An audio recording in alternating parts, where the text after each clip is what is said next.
Hey guys, welcome back. So in today's video I'm going to be going over my review of episode 3 and 4 of The War Between the Land and the Sea. This one certainly had some shocks, so I cannot wait to get into it. So without no further ado, let's get into it. Now for the first part of episode 3, I don't feel like there's too much to go over. It was quite nice to actually see them prepared to go underwater and sort of delve into that, quite literally, because obviously with the spin-off, with this being 5-part, you could flesh out a bit more. If this was like a 2-part story, we wouldn't have been able to see that. So it's nice to be able to get that and them to be able to flesh out those sort of parts. Great to see that Homo Aqua offered no help as well. That was really interesting as well. And I did really love the part where Barclay actually broke down in tears, because the pressure must be enormous. And let's not forget, he was actually thrown into this by accident. So it was great to see him break down and see that he is actually still human. So those scenes were really nice. But yeah, the first part of the episode, not too much to say, I would be honest. When it gets to the Cobra meeting, this is where it gets really interesting for me, because I find it really intriguing how they started without Kate. That was obviously done deliberately. You know, they start without, and then when she joins the room, they've already started talking about war and conflict and how they're going to destroy Homo Aqua, and yet she's there trying to advocate for peace, but they're having none of it. They completely, you could tell they didn't want her there, they didn't care for her opinion. I really felt for Kate, and that's what made it a great scene, because I really felt for her, where she's trying to fight for the right thing, and they just didn't care.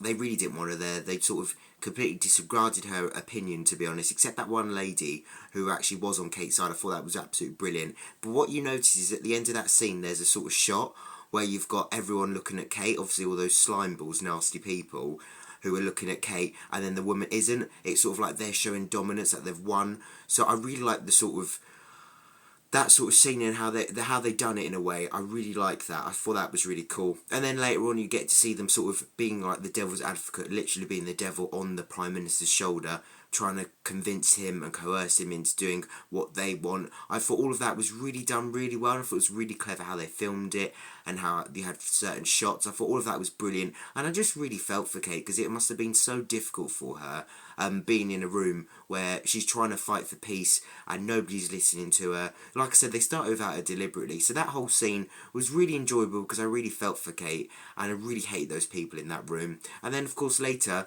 they assassinate one of their own, so it just comes to show what nasty people these are. When they reached the bottom of the ocean, you could really see the Disney budget, and this is why Russell T Davies obviously needs some sort of partnership to be able to invest the money into making it looking this great, because I must be honest, it looked phenomenal. Really reminded me of Avatar in a way, probably because of the water and the blue, but it looks so incredible, obviously when they first landed down there, and then also seeing all the Homo Aqua there as well. Such brilliant shots, and I loved sort of the ideas behind it, and it was great to again be able to explore this, see more of like Homo Aqua or Sea Devil, the Sea Devil world really. It just looked really amazing. I mean, the shots were just incredible. So yeah, I just thought it looked amazing, and equally interesting what happens down there as well. Then you get to the end of episode 3 and there's a lot to unpack, starting with obviously Colonel Ibrahim and Kate. Such a brilliant scene. Starting off with Colonel Ibrahim, I did think his timing was really poor, talking about them when there is this diplomatic crisis going on. Of course, working in unit, there's probably never the right time, but there's Kate worrying about what's happening at the bottom of the ocean, and he's talking about them. I must admit his timing was very poor, even more so considering what happened as well. But yeah, his timing was poor, but it was really interesting to see. I really liked it when they started talking about the severance with Shirley and Kate, because then you could really feel the pressure start to ramp up, and I just really enjoyed it. Even more from there on out. And this is where I sort of felt like Shirley was Shirley and Kate was Kate. The last 2 episodes I felt like they weren't themselves, whereas I feel like they're addressing each other more, how they would and how they would speak to each other. So I enjoyed that a lot more. Yeah, great to see that severance thing. And Colonel Ibrahim was very quick to save Kate. Thank God he was, but he was really quick with that. So well done on him. And then of course he was shot. Quite unexpected. I know there were rumours that one or both of them wouldn't make it out of this alive. Thank God, obviously, Kate is okay for the meantime. It is a real shame to see Colonel Ibrahim go. I was enjoying seeing that relationship, although I am glad in a way that this has happened, because now we can see a different side to Kate. It's interesting to see her sort of grief-stricken as well. So I loved all of that. I really liked how we were actually sure that like the bullet wound and all of the blood, because you wouldn't really see that on Doctor Who. So again, it's great to see these sort of things happen, and I feel like it was a great way for his character to go out in this spin-off. You know, I just feel like it's a great ending for him. I just really liked all of it. I also really liked how you still see Kate still being that commanding officer, like she said in that scene. She doesn't know how to switch it off. It was great to see her even like estimate the floor that the assassination attempt was on coming from. All of it was just really great. I loved how it was filmed and everything, and just see her so grief stricken and have to deal with it. The way it was filmed and everything, just really great. It was just like one of those sort of police crime shows, that sort of scene, like in like The Bodyguard or something like that, for example. It was just really incredible. So that part was really great. Then you've got the second part of the cliffhanger. Of course, this was another unexpected thing. Just comes to show none of us really expected that he was bringing a bomb. I didn't really have any suspicions about him anyway. It was really interesting to see all of that. It was such a shame that guy who was so nervous had every reason to be nervous because he was never going to make it out of it alive. I really thought they would. So it just gives it such more of a surprise and an impact, which is absolutely brilliant. Never expected for it to be a bomb. Crazy when it went off. And it's not only crazy that it went off and killed all of the Homo Aqua down there at the time, but also the fact that it killed every single character down there, of course, except Salt and Barclay. Very interesting how out of everyone, Salt saved Barclay. I feel like that helped to play with that romantic sort of relationship that I'll be talking about a bit later. But yeah, crazy that it killed all of them. Obviously, we had some of the unit people. And really surprising as well that they killed off General Austin, because obviously he's the same character from Tortured Children of Earth. I was really surprised that they would kill him off. Obviously he survived the 456 crisis, yet he'd never managed to survive this Homo Aqua problem. So really interesting to see, and it's a shame as well, because I was really hoping for a 456 mention.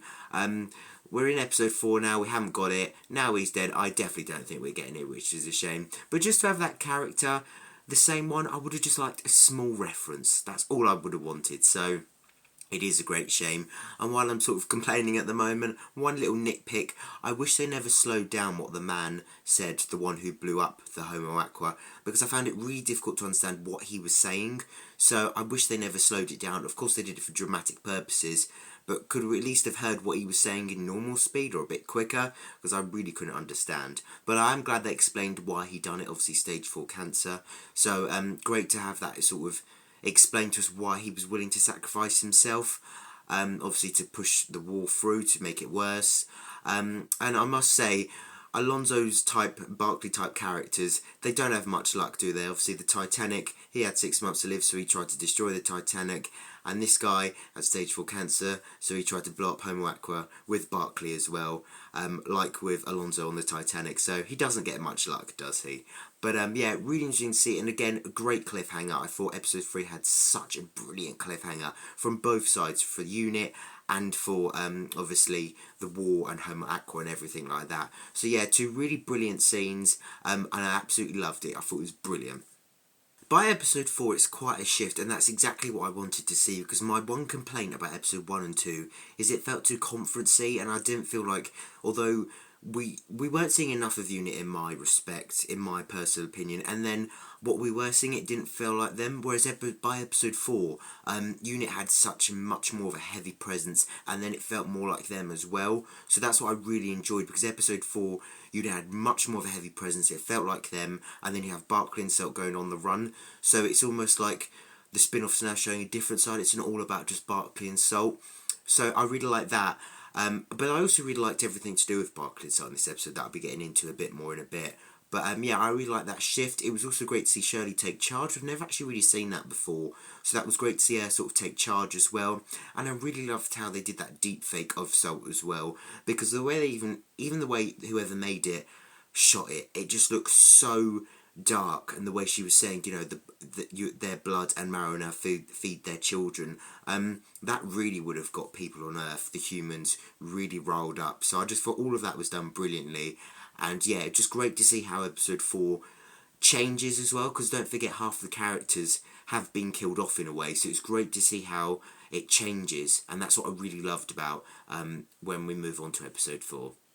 Just going over, obviously, Kate's loss again. It's great to see how it's affected her. It's great to have some mentions of it in the episode. Of course, you have that sort of memorial for him as well, and Kate sees it and gets really upset. So it's great to sort of see how it affects her and see how this has sort of changed her in a way. So all of that was really cool. As much as I've enjoyed seeing the Barclay and Salt diplomatic talks, it was great to see Kate and Tide take it on. Tide is a character really interesting. I do really love him, and I loved how he opened with "Why are you all insane?"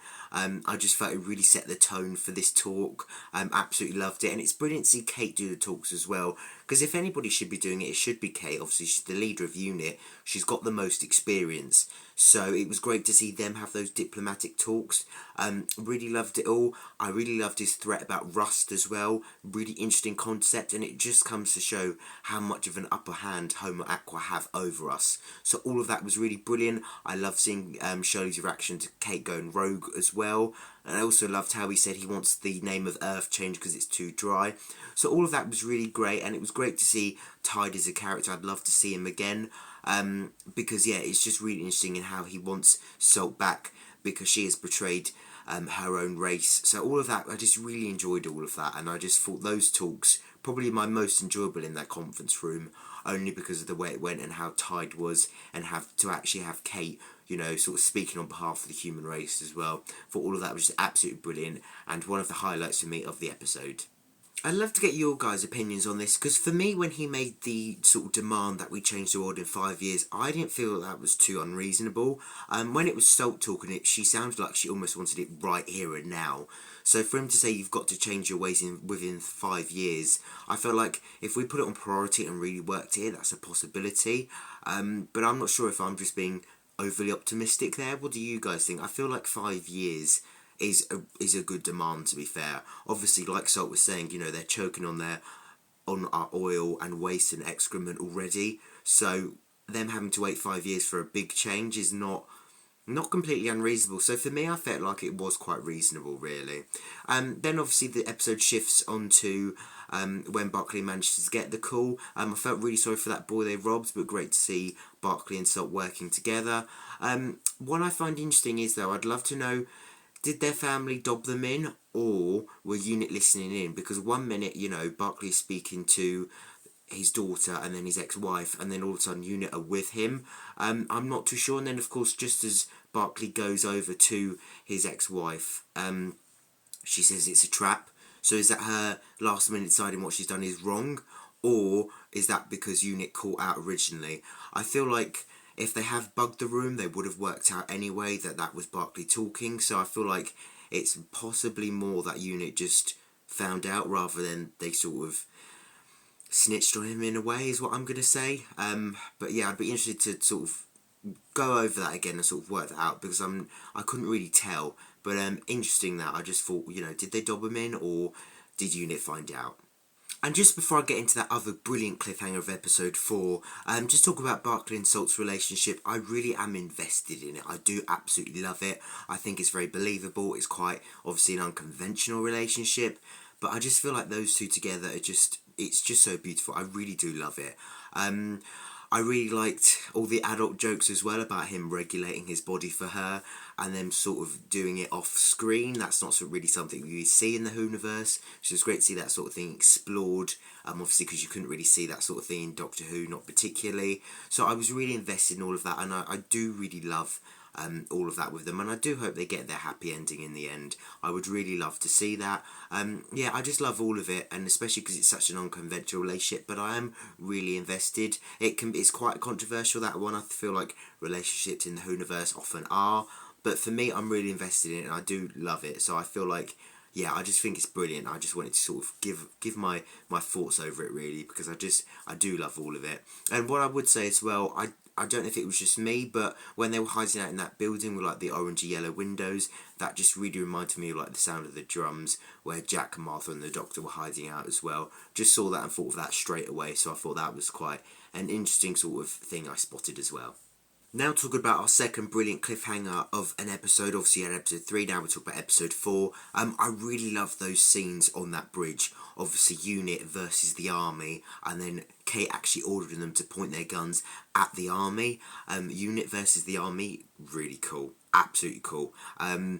I was really invested because I really didn't want them to shoot each other. I didn't want Unit getting hurt. So I loved all of that. I thought it was brilliant. Even Shirley saying, no, don't do it. All of it was just really cool.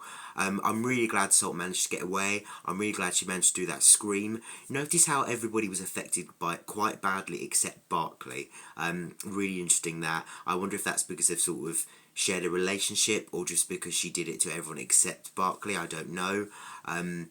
That's just really cool. I loved all that, and I'm really glad she managed to get away. And I really felt really sorry for her and him when obviously she escaped, and he was saying, "You'll never swim alone," you know.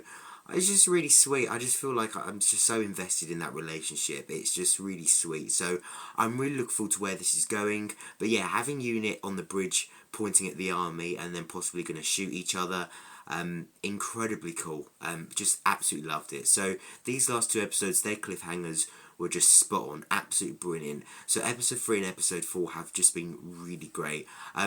Not too much to complain about. It's vast improvement for me from episode 1 and 2. This is where I really want to see it at, and I really hope episode 5 is fairly similar, because there's not too much to complain about. I'm going to give this episode probably a 9 out of 10.